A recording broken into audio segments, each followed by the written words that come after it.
Hello everyone, welcome back. Nifty Bank Nifty pre-market analysis video for 13th May 2024. নমস্কার বন্ধুরা, আমি Abhishek. Nifty bank Nifty pre market analysis video নিয়ে চলে এসেছি আগামী 30শে মে 2024-এর জন্য। আমরা এই ভিডিওতে আলোচনা করব নিফটি ব্যাংক নিফটির মার্কেট আগামী 30শে মে কিরকম যেতে পারে। তার সাথে সাথে আমরা কিছু চারটা অপশন ট্রেডও বলে দেবো, তার সাথে সাথে একটি জিরো হিরো ট্রেডও বলবো, এবং তার সাথে সাথে আমরা দুটো স্টক নিয়েও আলোচনা করব যেগুলো কালকে ইন্ট্রাডের ক্ষেত্রে ভালো হতে পারে। কিন্তু তার আগে যেটা আমরা আলোচনা করব সেটা হচ্ছে আগের দিনের মার্কেট, মানে 29 মে 2024-এ কিরকম গেছিল। তো দেখুন, বিষয় হচ্ছে আজকে যেটা ঘটেছে ব্যাংক নিফটিতে, সেটা হচ্ছে ব্যাংক নিফটি 600 পয়েন্টের মুভ দিয়েছে, যেটা আমি ইউটিউব ভিডিওতে বলেছিলাম যে ধরুন যেমন দেখুন এইখান থেকে মিনিমাম এতটা অবধি 600 পয়েন্টের মুভ দিয়েছে। আমি ইউটিউব ভিডিওতে বলেছিলাম, মানে আগামী দিনে যে ভিডিওটা পোস্ট করেছিলাম 29 মে 2024-এ, সেখানে আমি বলেছিলাম 49,100-এর পি ভালো দৌড়াতে পারে। সেক্ষেত্রে 49,100-এর পিতে আমাদের মিনিমাম 300 পয়েন্টের মুভ পেয়েছিলাম। ঠিক আছে, মিনিমাম 300 পয়েন্টের মুভ দিয়েছে। সো নাও এবার দেখুন, ব্যাংক নিফটি একটা সাপোর্টের ব্রেকআউট করে দিয়েছে। প্রথমত ছিল যে ব্যাংক নিফটি এই সাপোর্টটাকে ব্রেকআউট করে দিয়েছে, ব্রেকডাউন করে দিয়েছে, ব্রেকডাউন করে মার্কেট এতটা পড়েছে। ঠিক আছে, করেছে। সেক্ষেত্রে সাপোর্টটা ছিল আপনার 49,000-এর, ডাইরেক্টলি 49,000-এর এই সাপোর্টটাকে ব্রেকডাউন করে মার্কেট নিচে পড়েছে। এবার দেখুন, বিষয় হচ্ছে ওয়ান ডে টাইম ফ্রেমে যদি আমরা যাই, এখান থেকে যদি ডাইরেক্টলি আমরা ওয়ান ডে টাইম ফ্রেমে যাই, সো এখান থেকে যদি আমরা ডাইরেক্টলি ব্যাংক নিফটির ওয়ান ডে টাইম ফ্রেমে যাই,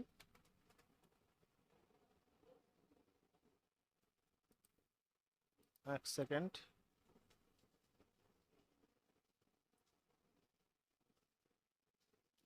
যদি আমরা এখান থেকে ওয়ান ডে টাইম ফ্রেমে যাই, দেখিয়ে দিচ্ছি। হ্যাঁ, তো আমরা এসে গেছি ওয়ান ডে টাইম ফ্রেমে। ওয়ান ডে টাইম ফ্রেমে দেখুন,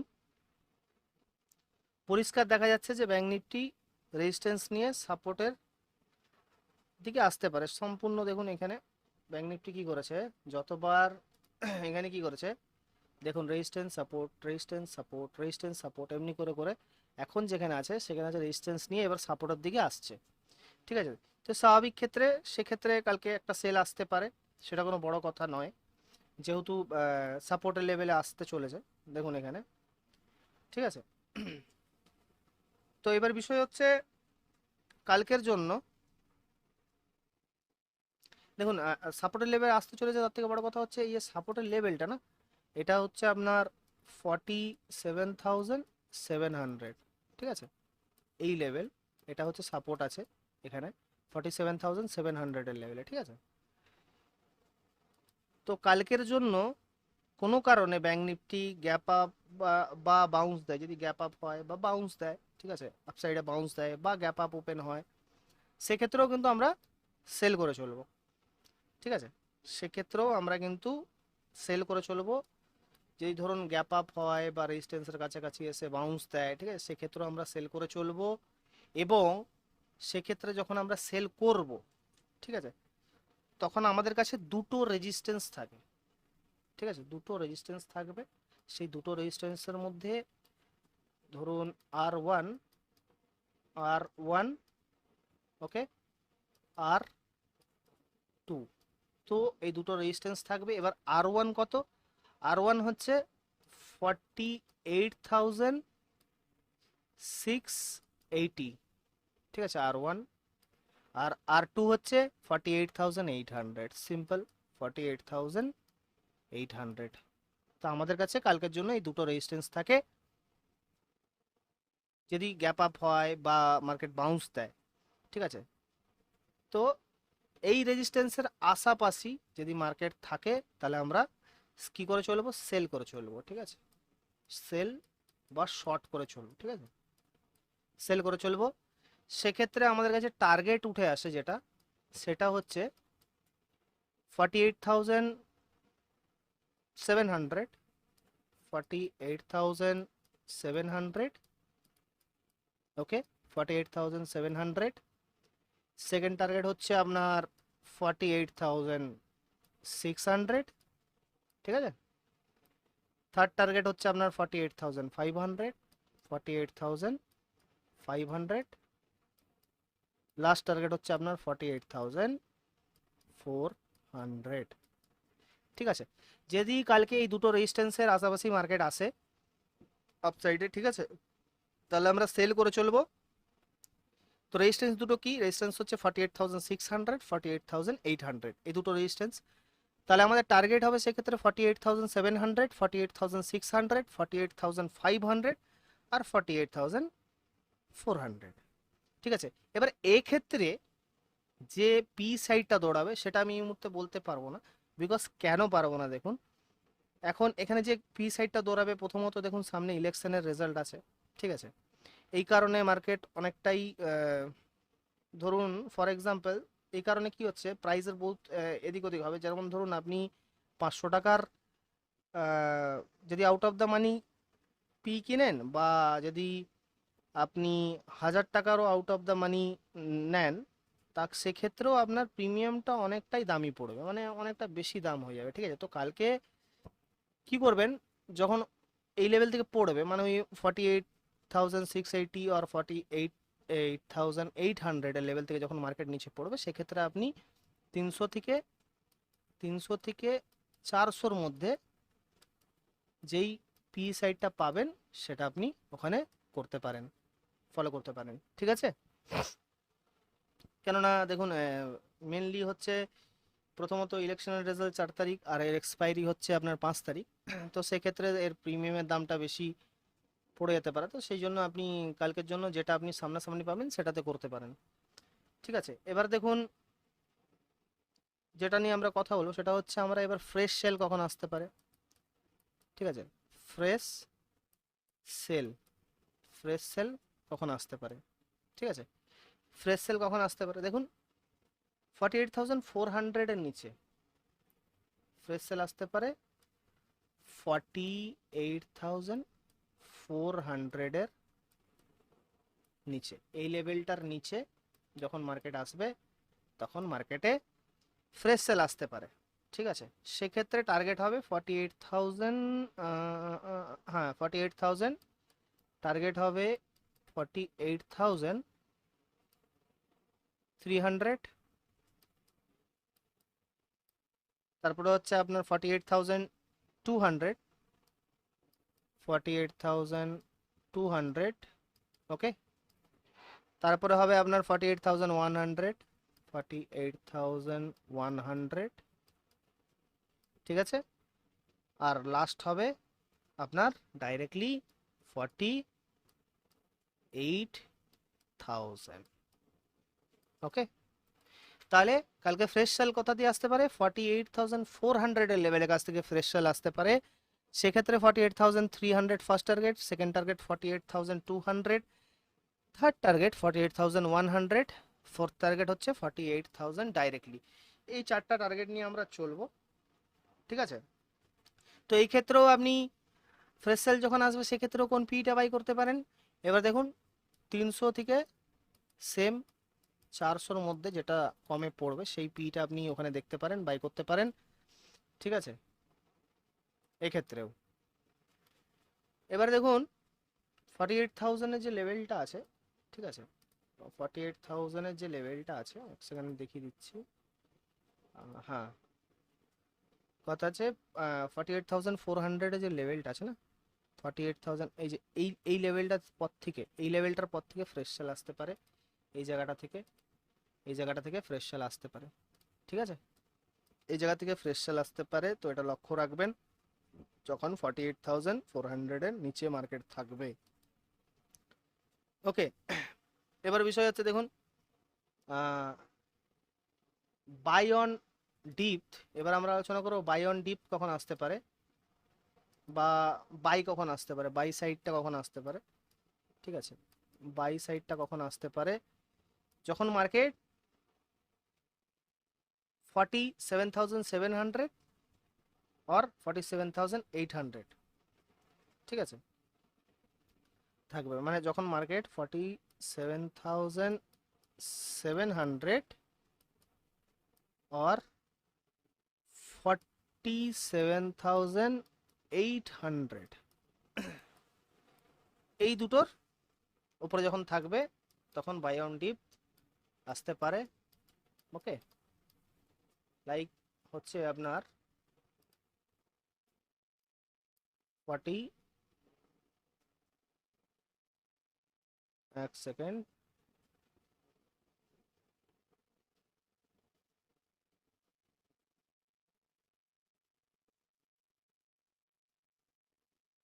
$47,000, হ্যাঁ বাই অন ডিপতে এই ক্ষেত্রে আসতে পারে যদি মার্কেট এখানে অবধি আসে। ঠিক আছে, বাই অন ডিপ আসতে পারে। ওকে,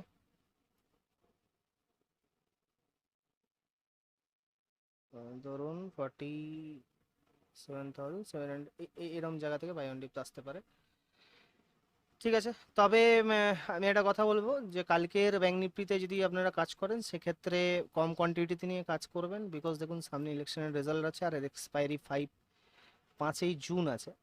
তো সেক্ষেত্রে রেজাল্টের আগে একটু মার্কেট ভলিটিলিটি থাকতে পারে এবং সেই জন্য একটু কম কোয়ান্টিটি নিয়ে কাজ করবেন, এটা বেটার হবে। অথবা যদি আপনার মনে হয় না, তাহলে নাও কাজ করতে পারেন এটার উপরে, আপনি ডাইরেক্টলি কালকের জন্য নিফটির উপরে কাজ করতে পারেন। তো এবার দেখুন আমরা ডাইরেক্টলি চলে যাব হচ্ছে নিফটিতে। ঠিক আছে, তো নিফটি ফিফটিতে বা নিফটিতে একটা মেনলি ছিল যেটা, সেটা হচ্ছে একটা বক্সের ব্রেকআউট ছিল। যদি আপনারা এখানে দেখাচ্ছি, নিফটিতে একটা বক্সের ব্রেকআউট ছিল। ফর এক্সাম্পল এক সেকেন্ড দেখাচ্ছি, যেমন দেখুন বক্সের এই যে একটা বক্সের মধ্যে যখন ছিল, এই যে বক্সটার মধ্যে ছিল, এটা ব্রেকআউট করে গেছিলো, বাট এখন আবার কি হয়েছে, আবার রিটার্ন বক্সের মধ্যে চলে এসছে। ঠিক আছে, আবার নিচে চলে এসছে বক্সের মধ্যে, যেমন দেখতে পাচ্ছেন এটা একটা বক্সের যখন ব্রেকআউট করে বেরিয়েছিল, বাট আবার ঘুরে ওই বক্সের মধ্যে ঢুকে গেছে। এটা হচ্ছে আমাদের ধরুন ফর এক্সাম্পল একটা বক্স, রাইট? তো এবারে দেখুন নিফটিতেও সেম সেল আসতে পারে। তো সেক্ষেত্রে আমাদের যে ফ্রেশ সেলটা নিফটিতে আসবে সেটা হচ্ছে আপনার, ফ্রেশ সেল হচ্ছে আপনার নিফটিতে আসবে হচ্ছে এফ সেল। ঠিক আছে, এফ সেল, ফ্রেশ সেল নিফটিতে হচ্ছে আপনার আসবে আজকের ডে লো যেটা আছে, আজকের ডে লো কোনটা আছে, আজকের ডে লো এইখানে, আজকের ডে লোর নিচে। ঠিক আছে, আজকের ডে লোর নিচে নিফটিতে ফ্রেশ সেল আসবে। ফর এক্সাম্পল লো, লোর নিচে আসবে, ডে লোটা কততে ছিল, এক সেকেন্ড, ডে লোটা হচ্ছে আপনার, হ্যাঁ ডে লোটা হচ্ছে আপনার এখানে, এক সেকেন্ড, ডে লোটা হচ্ছে আজকের যে ডে লোটা 22,680। ঠিক আছে, 22,680। ঠিক আছে, এটা হচ্ছে আপনার আজকের যে ডে লো 22,680-র নিচে যদি মার্কেট থাকে তাহলে ফ্রেশ সেল আসবে, নিফটির ক্ষেত্রে বলছি। ওকে, এবারে দেখুন সেক্ষেত্রে আমাদের যেটা টার্গেট হবে, টার্গেটটা হবে হচ্ছে আপনার 22,620। আচ্ছা, সেকেন্ড টার্গেট হবে 22,580। ওকে, থার্ড টার্গেট হবে 22,500। ঠিক আছে, তো এটা আমাদের টার্গেট হবে কিসে, ফ্রেশ সেলের ক্ষেত্রে। যখন নিফটি 22,680 লেভেলে আসবে সেক্ষেত্রে ফ্রেশ সেল আসবে, সেক্ষেত্রে ফ্রেশ সেলে 22,620, 22,580, 22,500। ঠিক আছে, 22,500। ওকে, তো এই তিনটা টার্গেট নিয়ে আমরা চলবো। এবার দেখুন এই ক্ষেত্রে যে পি সাইডটা দৌড়াতে পারে, মানে যখন 22,680 লেভেলের নিচে মার্কেট ট্রেড হবে, তখন যখন পি সাইডটা যেটা, সেটা যেটা দৌড়াতে পারে সেটা হচ্ছে আপনার 22,850 পি, 22,850 পিই। ঠিক আছে, কারেন্ট মার্কেট প্রাইস কালকের এক্সপায়ারি, ঠিক আছে, কালকের এক্সপায়ারি 30 মের এক্সপায়ারি। ওকে, এটা আপনি দেখতে পারেন। এটা আপনি 170 থেকে 100, হ্যাঁ 160 থেকে 170 বা 170 থেকে 172 160 অ্যাবভে বাই করতে পারেন, উপরে বাই করতে পারেন, এর উপরে বাই করতে পারেন। এক্ষেত্রে আপনার এই পিটা টার্গেট হতে পারে, ঠিক আছে, 200, ওকে, 250, 300, ক্লিয়ার? তাহলে 22,850-এর পি কারেন্ট মার্কেট প্রাইস 13 মে এক্সপায়ারি, 170 থেকে 160-এর উপরে বাই করবেন, টার্গেট হবে আপনার 200, 250, 300, ক্লিয়ার হয়ে গেছে। এইবার কালকের জন্য যদি কোনো কারণে বাউন্স হয় তাহলেও কি করবেন, সেল করে চলবেন। বাউন্স হবে মানে ধরুন ফর এক্সাম্পল যদি মার্কেট একটু বাউন্স হয় আপসাইডে, সেক্ষেত্রেও সেল করে চলবেন। সেক্ষেত্রে 22,760 মানে এই লেভেল থেকে যদি বাউন্স হয়, মার্কেট এখান থেকে এসে যদি বাউন্স হয়, সেক্ষেত্রেও এখান থেকে যদি বাউন্স হয়, তো সেক্ষেত্রেও আপনি সেল করে চলবেন। এই জায়গা থেকে দেখেন জায়গাটা ভালো করে। তো এটা হচ্ছে আপনার কত বাউন্সের রেজিস্ট্যান্স কত আছে, ফার্স্ট রেজিস্ট্যান্স 1 R1 আছে হচ্ছে আপনার 22,760, 22,760 ফার্স্ট। R2 আছে আপনার কত, 22,800, ওকে, 22,800, ঠিক আছে, 22,800। তো এই দুটো আমাদের কালকের জন্য রেজিস্ট্যান্স আছে। যদি এর আশাপাশি আসে, কোনো বিয়ারিশ ক্যান্ডেল বানায়, কোনো বিয়ারিশ প্যাটার্ন বানায়, সেক্ষেত্রে আমরা এখানে শর্ট করে চলবো, ঠিক আছে। এটা মনে রাখবেন, এই দুটো লেভেল 22,760, 22,800। ফর এক্সাম্পল যদি 22,800-র কাছাকাছি, ফর এক্সাম্পল যদি 22,800 এই লেভেলটার কাছাকাছি যদি মার্কেট আসে, ঠিক আছে, সেক্ষেত্রে যখন আমরা শর্ট করব, সেক্ষেত্রে আমাদের টার্গেট হবে উইথ দ্য টার্গেট অফ কত হবে, 22,750, 22,750 ফার্স্ট টার্গেট। সেকেন্ড টার্গেট হবে আপনার 22,700, 22,700, ঠিক আছে। থার্ড টার্গেট হবে আপনার 22,650, 22,650। ফোর্থ টার্গেট হবে আপনার 22,600, 22,600, ঠিক আছে। ফর এক্সাম্পল যদি কালকে মার্কেট 22,800-র কাছাকাছি আসে, আমরা যখন শর্ট করে চলবো, সেক্ষেত্রে আমাদের ফার্স্ট টার্গেট হবে 22,750, 22,700, 22,650 এবং 22,600, ঠিক আছে। এই চারটা টার্গেট আমাদের হবে। এক্ষেত্রে যে দুটো পি সাইড মানে পুট সাইড ভালো দৌড়াতে পারে সেটা আমি বলবো, কিন্তু তার আগে বলে দিই, যদি আপনি ফ্রি অফ কস্ট ট্রেডিং শিখতে চান ইন্ডিয়ান মার্কেট আর ফরেক্স মার্কেটের উপরে, তাহলে এই ভিডিওর নিচে ডেসক্রিপশনে আমাদের কমিউনিটি গ্রুপের লিঙ্ক পাবেন। সেই লিঙ্কে ক্লিক করে আমাদের কমিউনিটি গ্রুপে জয়েন হতে পারেন, যেখানে আমি market related, stock market related, ফরেক্স মার্কেট রিলেটেড সমস্ত কিছু পোস্ট করে থাকি, এবং মার্কেট আপডেটস, তাছাড়াও বিভিন্ন premium books, study materials free of কস্টে পাবেন। তো যদি আপনি শিখতে চান, তাহলে ডেফিনেটলি এই ভিডিওর নিচে লিঙ্কে ক্লিক করে আমাদের কমিউনিটি গ্রুপে আজই জয়েন করুন, ঠিক আছে। তো এক্ষেত্রে যখন 22,760 টু 22,800-তে মার্কেট থাকবে, যখন আমরা শর্ট করব, সেক্ষেত্রে যে পি সাইডটা দৌড়াতে পারে, ফার্স্ট পি সাইড হচ্ছে 22,800, 800-র পিই, ঠিক আছে, 800-র পিই কারেন্ট মার্কেট প্রাইস কালকের এক্সপায়ারি। সেকেন্ড হচ্ছে আপনার 22,600-র পিই, ঠিক আছে, সেম কারেন্ট মার্কেট প্রাইস। আপনারা এই দুটো পুট সাইড লক্ষ্য রাখতে পারেন যখন আমরা মার্কেট বাউন্স হবে বা ওখান থেকে যখন শর্ট করব। ঠিক আছে, তাহলে এই দুটো পুট সাইড আপনারা লক্ষ্য রাখতে পারেন। এবার দেখুন বাই কেরম করে হবে, বাই সাইডটা কেরম করে আসবে। বাই সাইডটা হচ্ছে সিম্পল কনসেপ্ট বাই সাইডের, যেটা আমি আগের ভিডিওতেও বলেছি, এখনও বলছি। সিম্পলি যদি আপনি 2 ঘন্টার ক্যান্ডেল লাগান, 2 ঘন্টার ক্যান্ডেল লাগাবেন, সেক্ষেত্রে যখন প্রত্যেকটা 2 ঘন্টার ক্যান্ডেল যখন একটা 2 ঘন্টার উপরে ক্লোজ হয়েছে তখন মার্কেট আপে গেছে। ঠিক আছে, তখন মার্কেট আপে গেছে। সেম 2 ঘন্টার উপরে যখন ক্লোজ হয়েছে মার্কেট আপে গেছে। ঠিক আছে, সেম 2 ঘন্টার উপরে যখন ক্লোজ হয়েছে মার্কেট আপে গেছে। তো কালকের জন্য, ঠিক আছে, কালকের জন্য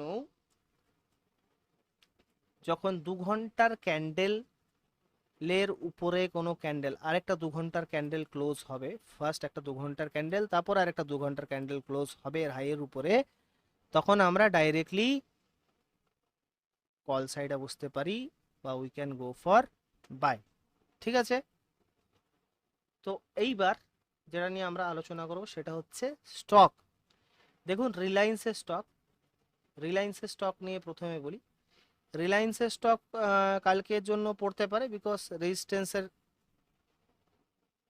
কাছাকাছি আছে বলতে পারেন, একদম রেজিস্ট্যান্সকে টাচ করে করে চলছে, যেমন দেখতে পাচ্ছেন। ফর এক্সাম্পল এখানে রিলায়েন্সে আমি দেখিয়ে দিচ্ছি। ফর এক্সাম্পল দেখুন এখানে রেজিস্ট্যান্স প্রায় অনেকবার রেজিস্ট্যান্স নিচ্ছে, তো মেবি ডাউন সাইডে আসতে পারে। ঠিক আছে, মেবি ডাউন সাইডের জন্য আসতে পারে, তো এটাকে আপনারা ফলো রাখতে পারেন। রিলায়েন্সের ক্ষেত্রে বলছি, তো এদিকে আসতে পারে ডাউন সাইডে, কেননা অনেকবার এখানে রেজিস্ট্যান্স নিচ্ছে, দেন এটা না আসা কোনো বড় ব্যাপার না, তো আসতে পারে। তো বিষয় হচ্ছে কালকে রিলায়েন্সে 28 70, আচ্ছা কালকে রিলায়েন্সে 2870 নিচে আপনার ফ্রেশ সেল আসতে পারে। ঠিক আছে, কালকে রিলায়েন্সের জন্য 2870 নিচে 2870, ঠিক আছে, এর নিচে এফ সেল আসতে পারে। ঠিক আছে, এর নিচে ফ্রেশ সেল আসতে পারে, এটা আপনারা লক্ষ্য রাখতে পারেন। ঠিক আছে, আরেকটা হচ্ছে আপনার আরেকটা স্টক হচ্ছে আপনার টাটা মোটরস।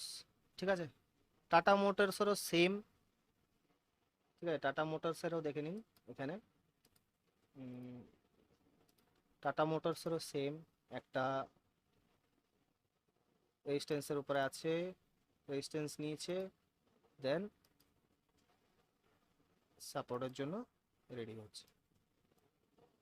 ঠিক আছে, সাপোর্টের জন্য রেডি হচ্ছে, সেক্ষেত্রে আপনার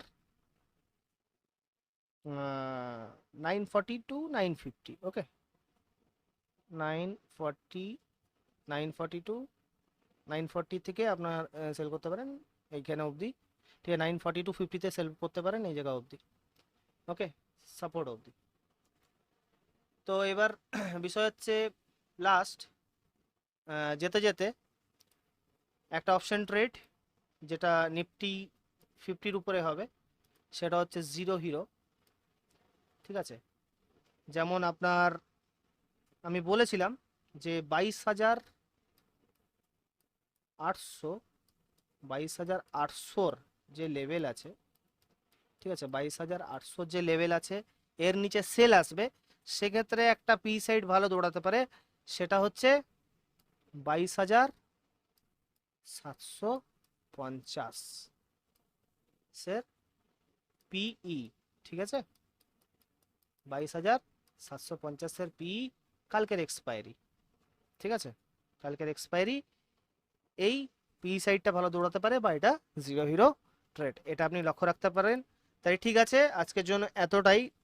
আপনাদের সাথে দেখা হচ্ছে নেক্সট ভিডিওতে নিউ মার্কেট অ্যানালাইসিস ভিডিও নিয়ে। এবার যেতে যেতে একটা কথা বলবো, দেখুন এই সমস্ত লেভেল আমাদের অ্যানালাইসিস করে বের করানো।